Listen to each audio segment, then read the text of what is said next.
So today I'm going to speak about server-provided animations in iOS applications, and it's actually featured in Adobe After Effects. So first of all, let me introduce myself. My name is Valerii. I'm a software engineer with a background in server and client, and since 2016 I work at Badoo as iOS engineer.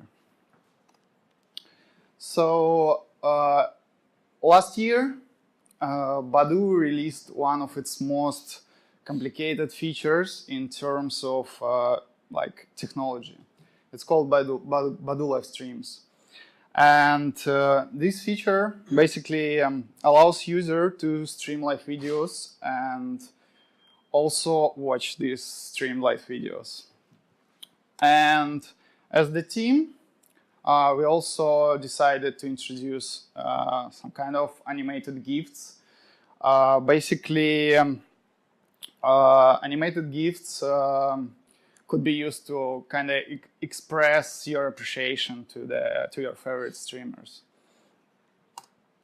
And in the end, the solution looks like this. It's an iOS simulator demo, but yeah, basically you can send arrows, for example, or you can launch a rocket into the space. Yeah, there are like different variations and different types of GIFs. So yeah, in general, it looks more or less like this. So when you press and send a GIF, both the streamer and the viewer sees the animation.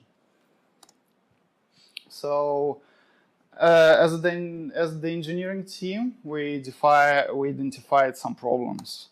So obviously, you should be able to add new animations to your application. It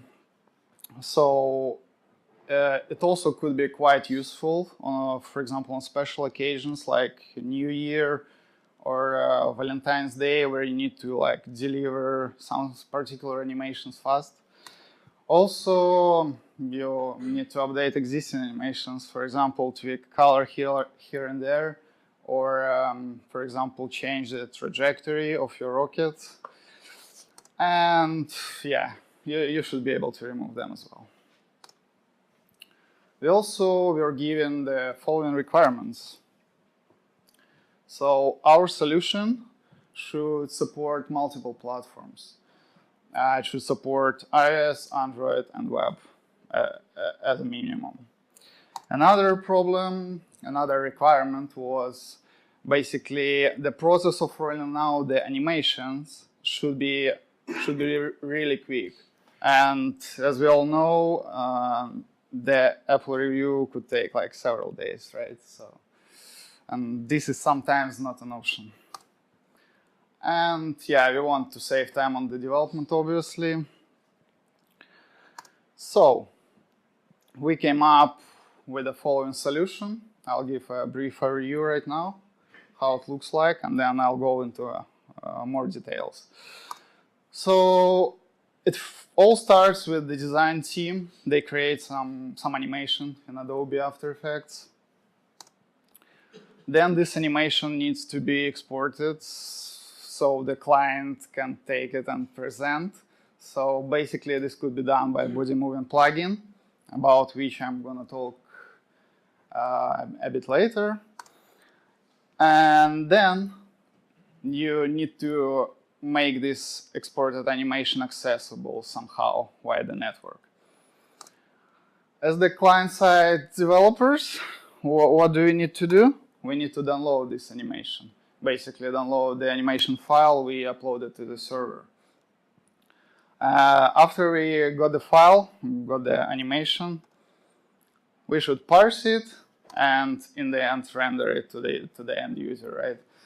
And this is done by the Lottie library, kinda using core animation layer. So let's talk about animations a little bit. If you haven't seen Adobe After Effects before, it looks like this. You can add some assets, you can animate them, you can do different things on it, like change colors and stuff. In order to export animation, there are different solutions how you can do that. We decided to go with body moving, and basically it's a free plugin for the Adobe After Effects. It's available for free. So how to do that? You can just go to the settings, select your plugin here, and then just select the animation which you want to export. Let's say we want to export fireworks. You can also tweak some settings here and there. Like, for example, you can include your assets in the resulting JSON file, so you don't need to download them separately. It could be useful, kinda, in some occasions. And the resultant JSON could be pretty huge. It's minified, but yeah, more or less it looks like this. It has some stuff like assets, layers, objects here. Also embedded images in base64 format. So, but in most cases, you don't need to deal with the like raw JSON file. So at this point, you have the animations ready, right? And yeah, it's time to put it somewhere on the server. You can do this using any of the solutions available. You can use S3, whatever you like, Nginx. You can use an in-house solution like we actually did. Or you can even put it on GitHub and make it available publicly. So, the most interesting part probably, the client-side implementation. It's a brief review, but it's pretty straightforward. So, we decided to go with Lottie library. This animation is actually done by using the Lottie library, so it looks pretty nice. You can do this stuff as well. And yeah, it's available for free on GitHub, backed by Airbnb. So why did we choose to go with Lottie? First of all, it supports all the platform we needed, like iOS, Android, web, and even more macOS and React Native. Also, it's an open source project. So yeah, basically, if you have any issues with the library, you can fix a bug or like add any new feature. It's fine. And yeah, it's quite a mature product by Airbnb, and yeah, it's kept up to date by the community as well. So yeah, the latest Swift is supported like almost straight away. And yeah, the library itself, it's rich in features. You can do many things with it. So for instance, you can if you know exact like key path inside your animations, you can change the position of the object, you can change the colors dynamically, or you can even subscribe to some changes of your animated objects. So you can play with that. In general, you can even create like UI using this. So how it looks in the code? It's pretty straightforward. Lottie's library operates with LOTComposition. You basically pass the JSON file inside, and this entity stores all the information, how animation should work, what objects to present, render all the movements. Then, in order to display the animation, it's required obviously to create some kind of view, for which we have Lottie animation view. So yeah, we create it, we present it on the screen. And in the end, you just set your animation model, which is basically a LOTComposition created from the JSON. You set it to your view and then call the play function, and it's kind of more or less ready to go. So basically, after you press the play, you call the play function, the animation will be played. So yeah, again, you have a callback on click, and yeah, the view on the whole window, and is being played, basically. Actually, another example of the Lottie iOS library usage. This amazing animation. This is actually our splash screen in Badoo. This is done by using Lottie iOS library, but by Radek, the amazing guy here sitting here. And yeah, it has like different transitions as well. So with Lottie, you can animate even controller transitions. So yeah, this is like pretty cool library. And now, here are some tips and tricks for you in case you're gonna use this library or similar approach. So as I already mentioned, you can embed your assets inside the resulting JSON, but it has some limitations.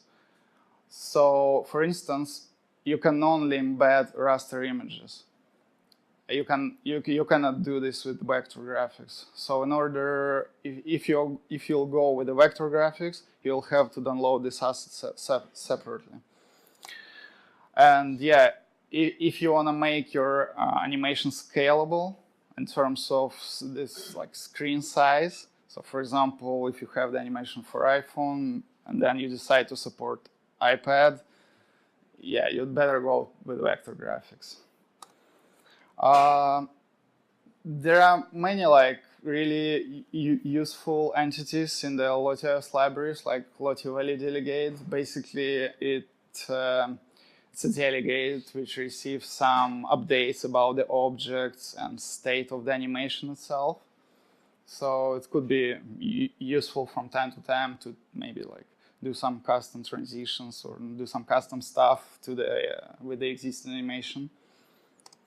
Also, I would strongly recommend to preload animations because, I mean, you don't want to have a delay after the user clicks the button and it'll have like a couple of seconds downloading the stuff or even more.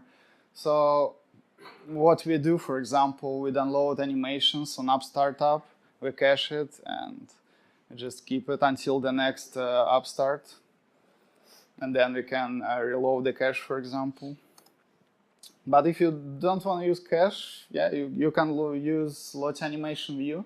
It has very convenient method called contents of URL. So basically, you provide your JSON file URL here. Lottie will download the file, create the composition, and fill the composition inside the view. So it's kind of gonna work out of the box, and this thing also supports caching, as I remember. And in case you have very complex animations, it could be really useful, I think, to separate it into like smaller animations. It could be sometimes useful. That's what we actually did to the splash screen. We separated because there are some transitions which you wanna control. So yeah, actually there is like detailed explanation of this topic in this article if you are curious, and also the source code is available on GitHub. It has actually both server implementation in Swift and the client-side implementation of how to use that, as well as the Adobe After Effects assets. So you might find it useful, I think. And yeah, that's it. Thank you very much. Muchas gracias.